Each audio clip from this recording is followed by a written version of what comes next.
খুবই মজাদার একটা আজকে ভাজি করব, সেটা হচ্ছে ধুন্দুল ডিম দিয়ে ভাজি। এটা খেতে কিন্তু খুবই ভালো লাগে।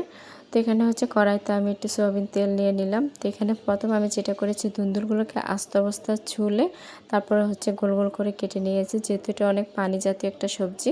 তো এখানে হচ্ছে যে আমি পেঁয়াজ কুচি দিয়েছি 2 মুঠোর মতো হবে, হাফ চামচ হলুদ গুঁড়া, তারপর হাফ চামচ মরিচ গুঁড়া দিয়েছি। যেহেতু ভাজি, এটা হালকা কালার হলে কিন্তু মানে ভালো লাগে, দেখতে ভালো লাগে, খেতেও মজা লাগে।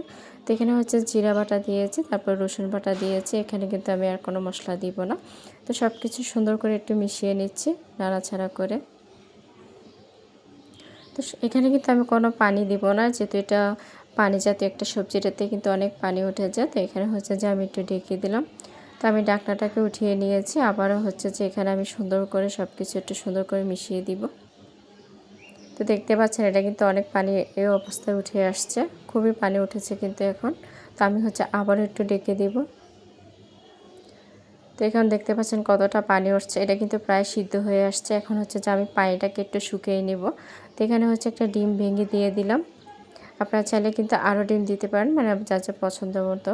তো আমি আবার একটু সুন্দর করে ঢেকে দিয়েছি, যাতে সুন্দর করে ডিমটা সিদ্ধ হয়ে আসে, নাহলে কিন্তু ডিমের একটা গন্ধ থেকে যায়। তো এখানে হচ্ছে কাঁচামরিচ আর ধনেপাতা দিয়ে দিলাম, সামান্য একটু জিরা গুঁড়ি দিয়েছি, দিয়ে সুন্দর করে মিশিয়ে নিয়েছি। এটা কিন্তু সাদা ভাতের সাথে খেতে অসম্ভব ভালো লাগে।